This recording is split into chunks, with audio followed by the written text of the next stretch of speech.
Te quería hacer una consulta, Alicia, por favor, si no te molesta. ¿Cómo? Hoy estamos hablando del tema de la gravedad que hay en la ciudad intraterrena. Me dijiste que era más o menos 6 y pico. Se estima. Se estima, ¿no? Sí. Una consulta, ¿es la misma gravedad que existe en Marte? ¿Internamente? No sé, porque en Marte me imagino que si acá hay una ciudad intraterrena, En Marte debe haber otra, ¿no? Marte fue extinguida cuando se destruyó el planeta Malona. Murió 1/3 de los habitantes. ¿Sí? Es decir, en el sistema solar ya ha sucedido la destrucción masiva de un planeta, el que conforma actualmente el cinturón de asteroides, y la vida de superficie de Marte se aniquiló. Una parte emigró y una parte sobrevivió gracias a la ayuda de hermanos de quinta dimensión intraterrenamente. La gravedad en Marte la desconozco porque la información de Marte ha sido muy censurada. De hecho, se le ponen filtros de color, ustedes han visto a las fotos, pero no tengo el dato en la mente de cuál es la gravedad en Marte, la desconozco. No, está bien. ¿Y vos considerás que en Marte también podría haber una civilización intraterrena? Todos los planetas que tienen... Todo, ¿no? A ver, la vida intraterrena es anterior a la vida terrena. Ajá. En el planeta Tierra, en esto me baso en lo recibido por Eugenio Siragusa. La vida intraterrena tiene una antigüedad mayor a la vida en superficie. Porque si situamos al primer antropoide humano, esto sería tema para otro programa, pero en 100 millones de años, después de que los genetistas cósmicos que vinieron a trabajar sobre una especie del planeta lograron insertar el ego sum en una especie de algo parecido al hombre, es decir, el primer hombre y la primera mujer, anterior a eso, 800 millones de años antes ya estaban intraterrenamente seres grises de la cuarta dimensión y maestros cósmicos, o sea, seres plasmáticos del primer sol del sistema solar, que era Júpiter, seres hidrogenales que aún viven y coordinan intraterrenamente el planeta. Es decir, como sucede exactamente en cualquier sistema, la vida primero va hacia adentro y luego hacia afuera. Venus tiene vida interior, Marte tiene vida interior, Saturno tiene vida interior, Júpiter no, porque se va a convertir nuevamente en el futuro, se convertirá cuando la vida en la Tierra sea de cuarta dimensión, no existirá la noche, así que se va a encender como sol. Porque no existe en la cuarta dimensión la dualidad. ¿Cómo? Claro, la dualidad es de la 3D. La dualidad es de la 3D.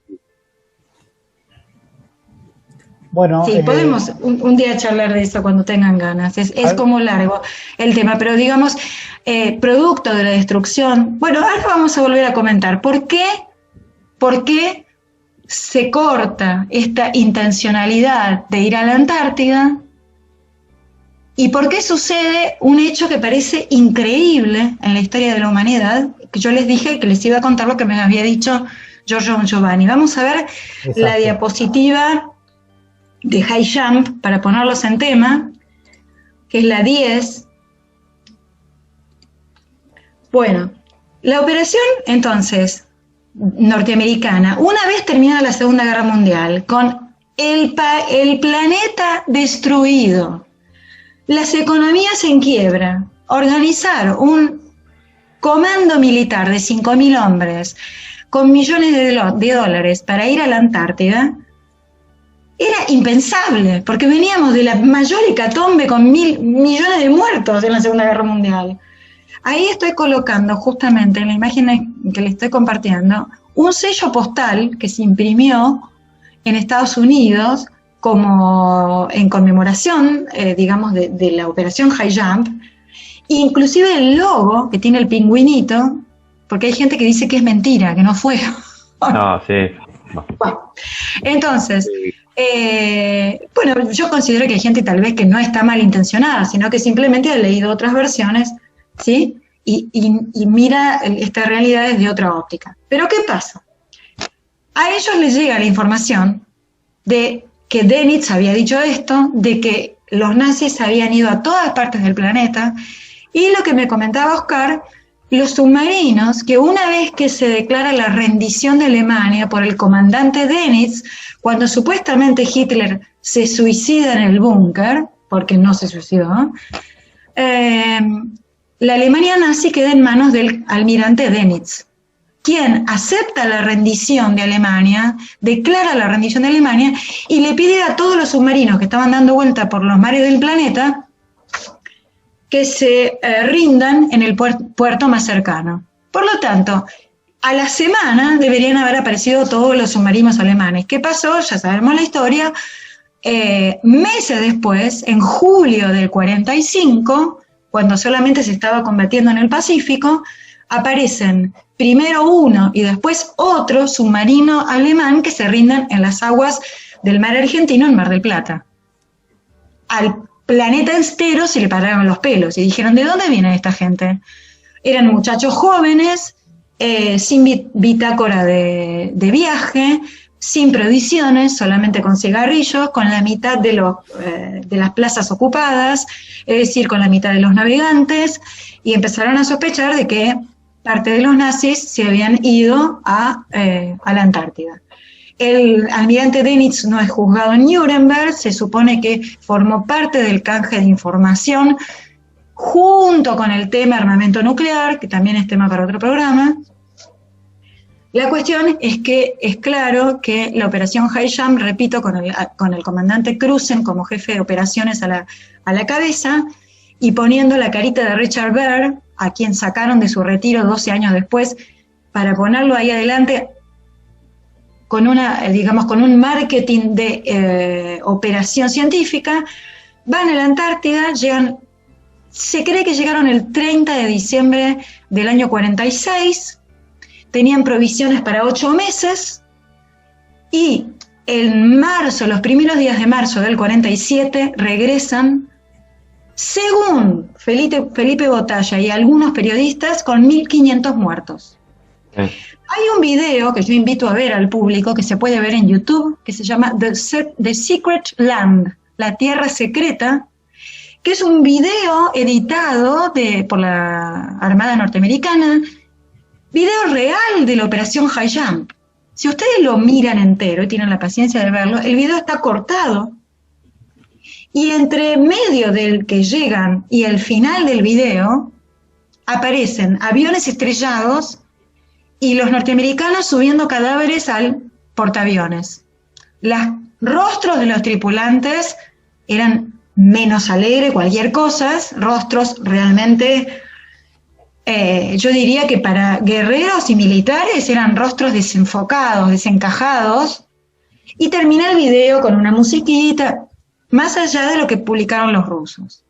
Bueno, el diario secreto de Richard Byrd dice que él en el año 46 tuvo un encuentro cuando estaba sobrevolando el polo, él dice en el polo ártico, pero esto sucedió en el Antártico, donde le capturan el avión, le toman el comando del avión y lo introducen en un espacio temporal donde había un clima cálido, donde él no puede, digamos, dominar el aparato, junto con su copiloto, lo hacen aterrizar, le dicen, bienvenido señor almirante, él le pone el condimento de que hablan con acento alemán, creo que lo hace para cubrirse, y lo hacen descender y hablar con un personaje del mundo intraterreno. ¿Qué es lo que le dice esta persona, este ser del mundo intraterreno? Lo hemos traído porque usted es un hombre de buen corazón, muy conocido en el mundo de la superficie. Ustedes están en peligro de manipular armamento nuclear y destruir el planeta. Lo cierto es que Giorgio Bongiovanni nos confirmó, yo tengo un audio de esta entrevista, que Richard Byrd fue, vamos a decir, introducido al mundo intraterreno porque lo consideraban una buena persona y sabían que la operación High Jump iba armada hasta los dientes con misiles nucleares, que iban a, digamos, detonar en las entradas intraterrenas que ellos creían eran los resabios de la, digamos, de la resistencia nazi.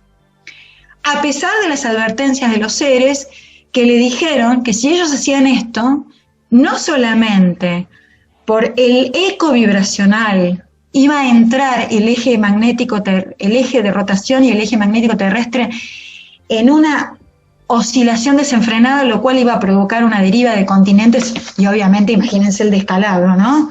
Maremotos, tsunamis, terremotos, sino además llegaban a poner en peligro el geoide completo. Le dijeron que no lo hicieran. Él transmite esta información, nos dice Giorgio Mongiovanni, y por supuesto Richard Cruzen, el comandante de operaciones, no le hace caso y empieza la avanzada bélica. La respuesta que me dio Giorgio Mongiovanni de qué pasó es que los aniquilaron, porque había que salvar el planeta Tierra. La vez anterior en que el planeta se había puesto en peligro fue en la Atlántida, hace 12.000 años, cuando el ser humano estaba al borde de entrar en la cuarta dimensión, perdón, ya estaba en el inicio de la cuarta dimensión, manejando las antipartículas, aquello que yo dije que se formaba en el borde de la singularidad de espacio-tiempo, y entraron en una desestabilización geomagnética del geoide tan enorme que hicieron caer sobre la Atlántida uno de los 3 asteroides que tenía la Tierra, ya que la Tierra originalmente tenía 3 lunas, la luna actual y 2 más pequeñas, no eran lunas, podríamos decir unos asteroides que orbitaban. El primero produjo la destrucción de Mu, el segundo produjo la destrucción de la Atlántida. Y esto se produjo por ondas anómalas magnéticas.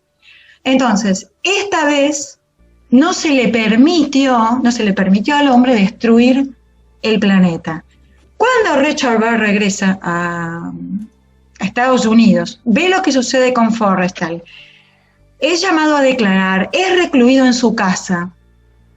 Pasan 10 años, regresa en el año 56 y 57 a los polos, vuelve a tener un viaje donde él entra a esta zona benigna.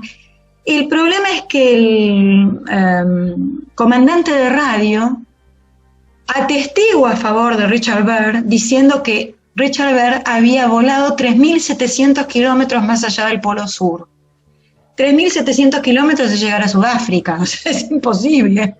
No estás arriba de la Antártida, 3.700 kilómetros, con lo cual dijeron, bueno, este hombre entró en la locura, dijo otras cosas también, que él quería ver el continente reflejado en el cielo, que es un efecto de espejo que se puede producir si vos tenés un efecto cóncavo, ¿no? Por efecto de la luz difusa que se produciría en esta especie de sol central que yo llamo regenerador cuántico, lo que podría ser el sol central del planeta, esta singularidad de espacio-tiempo que estaría liberando neutrones, antipartículas, y que sostendría la vida dentro del planeta. Giorgio nos dijo que cuando fallece Richard Byrd, en realidad los seres que lo habían contactado a él en el mundo intraterreno, lo sacaron de Estados Unidos y dejaron un, llamémoslo así, doble. Un doble de células, porque Richard Byrd iba a ser asesinado. Claro. Y le dejaron un cadáver de muestra. En el año 58 creo que fue esto. De hecho, en el año 59, por eso vuelvo con las fechas, se produce la operación Deep Freeze, donde vuelven a hacer una especie de high jump, intentan volver con misiles nucleares a la Antártida, vuelven a tener bajas, y es cuando en el año 59 la India vuelve a presentar al Comité de Seguridad de las Naciones Unidas el acuerdo de declarar zona no nuclear la Antártida, ya que Estados Unidos, Gran Bretaña, Italia e India conocían a la perfección lo que había sucedido en la Antártida. Giorgio nos reveló también que entre los personajes conocidos que sabían perfectamente este tema estaban Margaret Thatcher, estaba el comandante Graciano, que era un comandante de la OTAN, con quien trabajó Robert Dean, el famoso comandante Robert Dean, que tanto divulgó el tema extraterrestre. Robert Dean sabía una parte de la información, no sabía todo, sí sabía el comandante Graciano de la OTAN. Y que, nos dijo Giorgio Bongiovanni, en el futuro van a salir a la luz las filmaciones que hizo Richard Byrd desde su avión sobre el polo. Filmaciones que dicen algunos testigos, salieron en la televisión norteamericana. Yo investigué el tema y lo único que pude encontrar fueron personas que escribieron a los diarios de la época, corroborando, como existía acá en la sección de lectores, que la gente escribía. Bueno, yo encontré recortes de la época de gente que decía que había visto en la televisión las filmaciones que Richard Byrd había pasado sobre lo que él había filmado en el polo. Giorgio nos ha confirmado que los servicios de seguridad norteamericanos tienen estas filmaciones y en algún momento van a salir a la luz. Ahora, y acá estamos en el problema, vamos a preguntarnos, ¿por qué es tan incómoda esta verdad? Es mucho más fácil manejar la verdad de la presencia extraterrestre, aún poniéndola como malévola, invasora, etcétera, que decir que tenemos un vecino interno a 1000 kilómetros que nos sacó corriendo con nuestra arma más poderosa, porque eso significa reubicar al ser humano como la nada misma dentro de la creación y como el todo mismo, por ser una entidad viviente, individual, hecho a imagen y semejanza de Dios.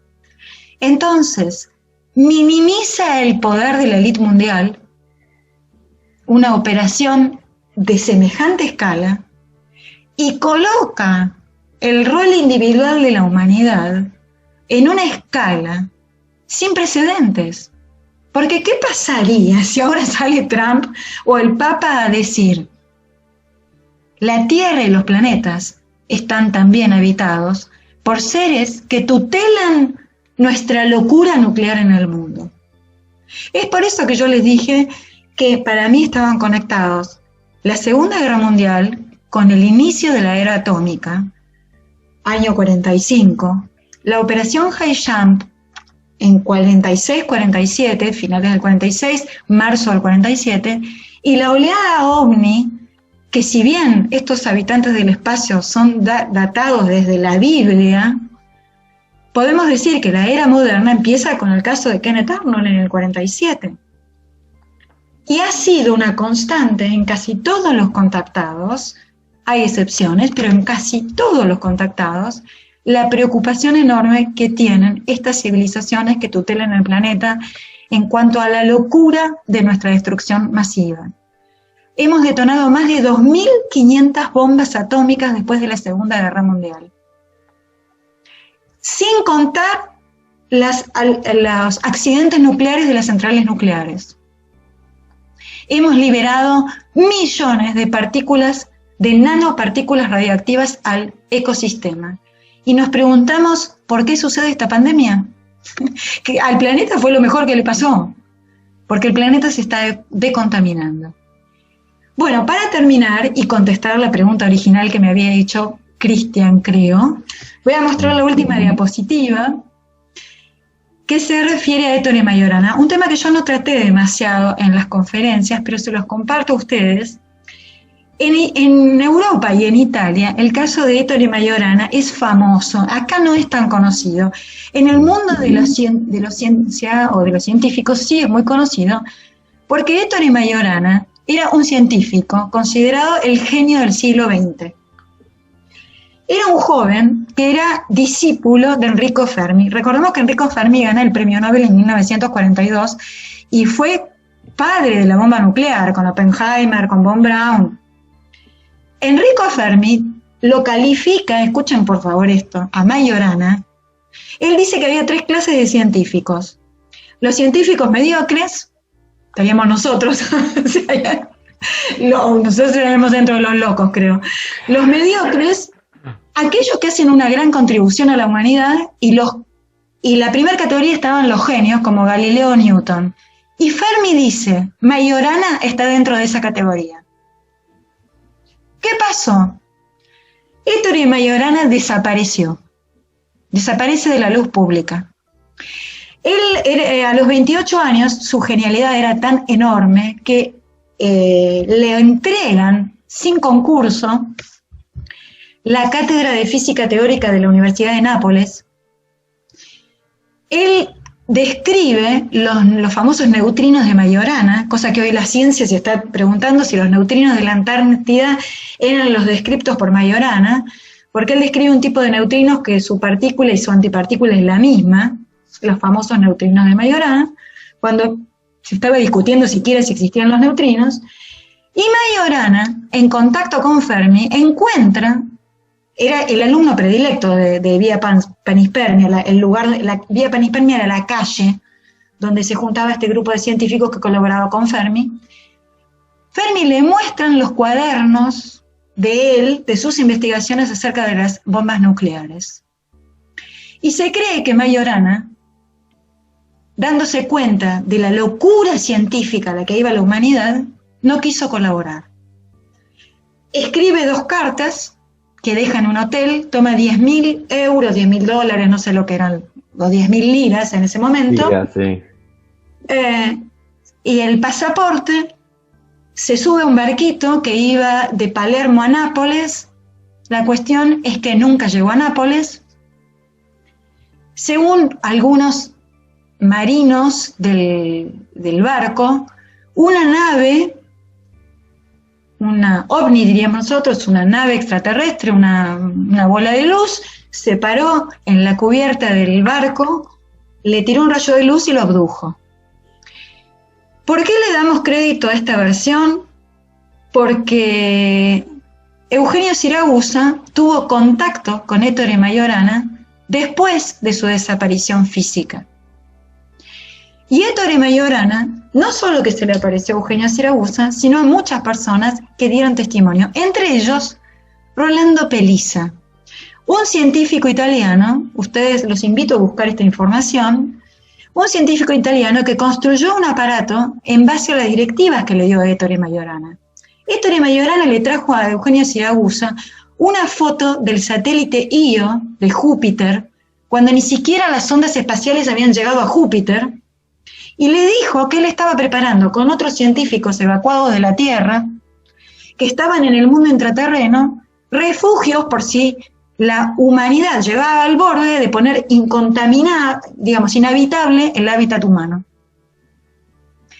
Y que además estaba desarrollando la tecnología necesaria para poder generar una fuente continua de energía, la teletransportación de la materia y la desintegración de la materia puntual. Por lo tanto, cuando nosotros leemos en las escrituras y se leen en las profecías de Parravicini que después de una hecatombe, seres de avanzada tecnología podrían venir a descontaminar el hábitat del planeta, ellos podrían limpiar la radioactividad de todo un planeta completo en una semana. Ettore Majorana apareció filmado con Rolando Pelizza en una filmación que la pueden encontrar en YouTube.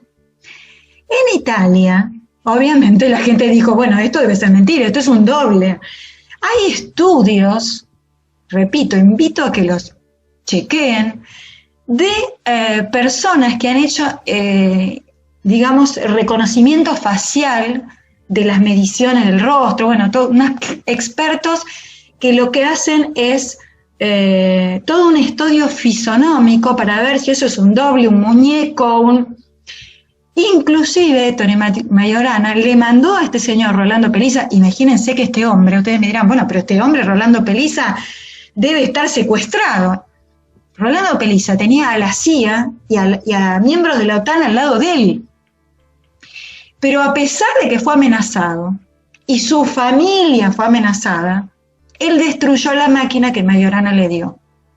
Y como, es más, patentó, y está en internet, la forma de construir la máquina, pero le falta una ecuación, un activador. Esa ecuación, él dice que no la tiene, fue sometido a interrogatorios, él no la tiene, y entonces quedó ahí. Cuando él recibía cartas de Ettore Majorana, y las cartas fueron chequeadas por una experta una perito calígrafa.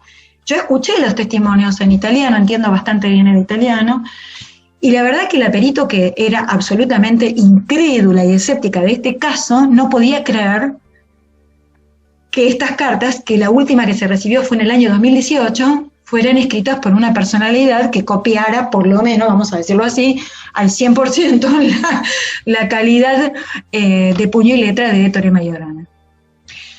Lo cierto es que Giorgio Giovanni, cuando fue al Dorado, el mundo interno, nos dijo que vio, no a Ettore Majorana, pero sí a algún científico reconocido, que él no se dio cuenta quién era, a mí no me reveló el nombre, pero él me dijo que esta persona se le acercó y le dijo, no me reconoces, y él no lo reconoció porque la persona que él recordaba era un científico mayor y al que estaba viendo era una persona de 30 años.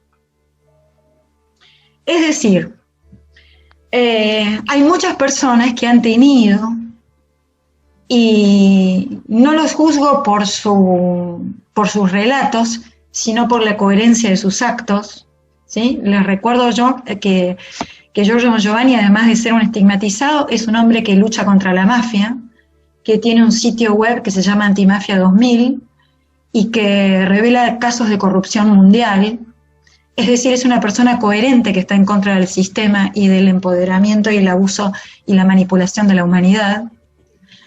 Entonces, que además, bueno, porta en su cuerpo una señal que para mí es un milagro, para otros puede ser fruto de su enajenación mental, yo acepto que alguien pueda entender esto, pero que me revela que Ettore Majorana, un físico que habló de los neutrinos en el año 38, que veía que se estaba armando todo para armar bombas nucleares, fue tomado voluntariamente, evidentemente había sido contactado previamente y se desapareció. Imagínense que la búsqueda que se desató en Italia fue tremenda porque Enrico Fermi le escribió a Mussolini pensando que lo habían capturado los nazis, los norteamericanos, y que alguien se había llevado a este científico, que era un genio, para trabajar con ellos.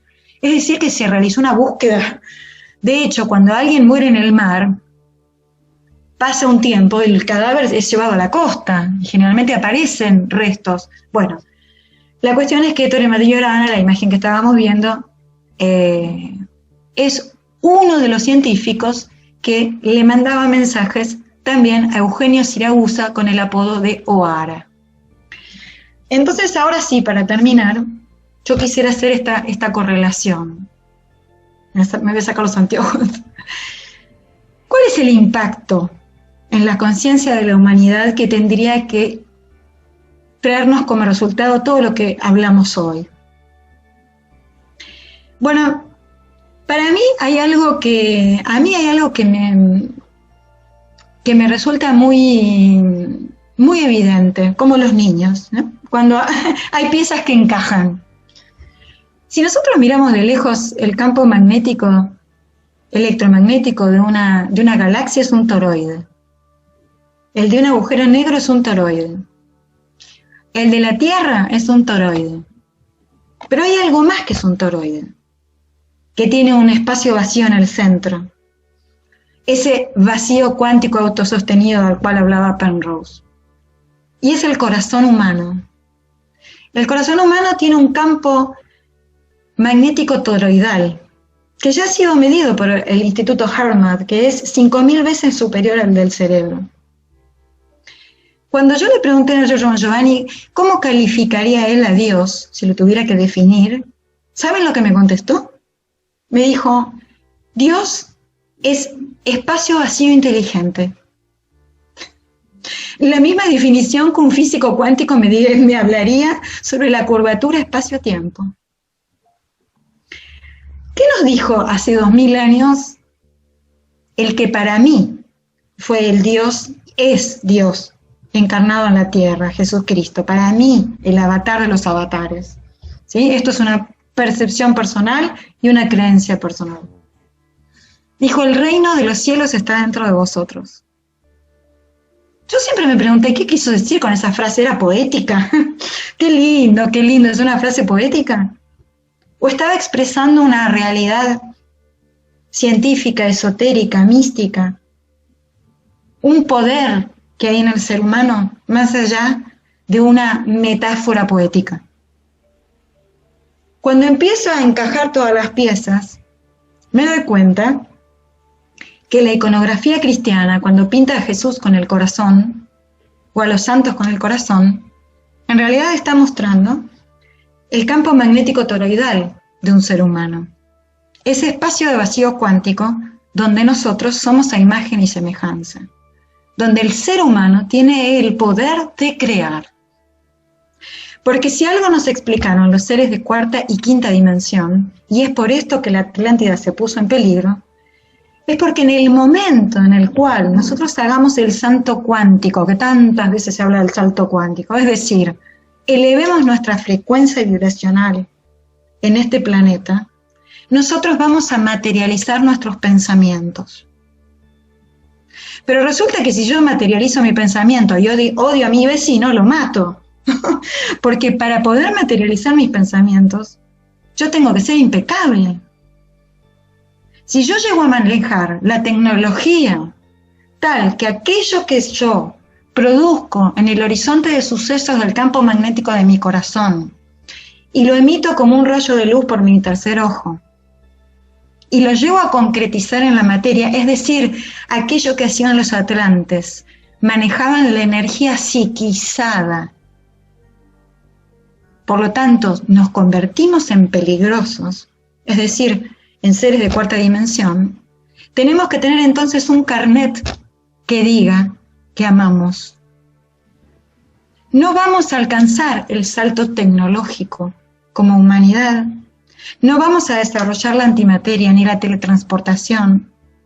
No vamos a recorrer los portales dimensionales para pasar de una punta a otra de la galaxia si no nos superamos éticamente como humanidad. Bien, porque la adquisición de tecnología va de la mano. Sí. Ahora sí, digamos, da para ahondar en esta pregunta de, vos estás asociando que un salto, digamos, a cuarta dimensión del ser humano haría la posibilidad de crear y nos hace peligrosos y bla, bla. ¿Vos realmente creés que los seres que ya están en cuarta dimensión son todos moral y éticamente superiores al ser humano? Cuarta dimensión, sí. Tercera dimensión, no. Hay seres de tercera dimensión. La diferencia entre la tercera y la cuarta dimensión, en primer lugar, en la tercera dimensión existe la dualidad, existe el libre albedrío absoluto, y los cuerpos donde se encarnan las entidades inteligentes tienen 3 partes de materia y una de astral. Claro, bueno, yo ahí en ese caso, digamos, te dejo seguir con tu teoría porque la mía es totalmente distinta. Sí, ya lo sé, pero la tercera dimensión puede viajar por el espacio, ¿sí? Y ha viajado por el espacio, y han existido y existen civilizaciones negativas. En este momento, en el planeta Tierra, hay una coalición que está haciendo una cuarentena planetaria para que entidades negativas no puedan llegar en este momento al planeta. Pero sí ha habido una guerra en los cielos. El libre albedrío se reduce en la cuarta dimensión y se elimina en la quinta dimensión. Por eso es que la rebelión de Lucifer pudo suceder, porque estaban todavía en cuarta dimensión. Pero de la quinta dimensión, cuando son seres solares en adelante, no existe el libre albedrío total. Entonces alguien me puede preguntar, ¿pero se pierde la libertad? No, porque es como que nosotros todos, los que estamos hoy conectados en el chat, vibráramos con la misma sintonía de amor. Fuéramos cada uno una entidad individual, pero nosotros todos nos conectáramos para hacer un proyecto común, este programa. Nadie quiere destruir este programa, bueno, nuestro programa sería la vida en el sistema solar, por ejemplo, ¿no? Entonces, ninguno de nosotros confabularía con abortar este programa. Bueno, eso significaría que nuestros espíritus trabajarían colectivamente. Así como está arriba, está abajo. Así como la dimensión animal tiene un espíritu colectivo, en las dimensiones superiores, las almas trabajan colectivamente. Los dioses trabajan colectivamente. Pero para esa conexión tengo que superar la barrera de la dualidad. Tengo que elegir apostar a la vida. Y en este momento, explicar la teoría hueca, explicar que la Tierra es un ser viviente. ¿Qué significa ser viviente? Toda unidad energética toroidal en el universo está personificado o compenetrado por una energía. Si vos querés, la llamamos inteligencia. ¿Sí? Sí, ahí coincido. Perdón, muchachos, se va a cortar. Otra vez se va a cortar, pero Zoom y la... Con esto, ahora volvemos y cerramos. Ya. Usted me pregunta. Sí. Si no tenés podemos problema. La verdad que quedaron 1000 preguntas, pero te dejo una para ir pensando. Retomando un poco más el tema técnico de la exposición sobre Tierra Hueca, ¿no? Es maravillosa toda la información que tenés. Pero ahora, se corta ya. Listo, volvemos. Chao.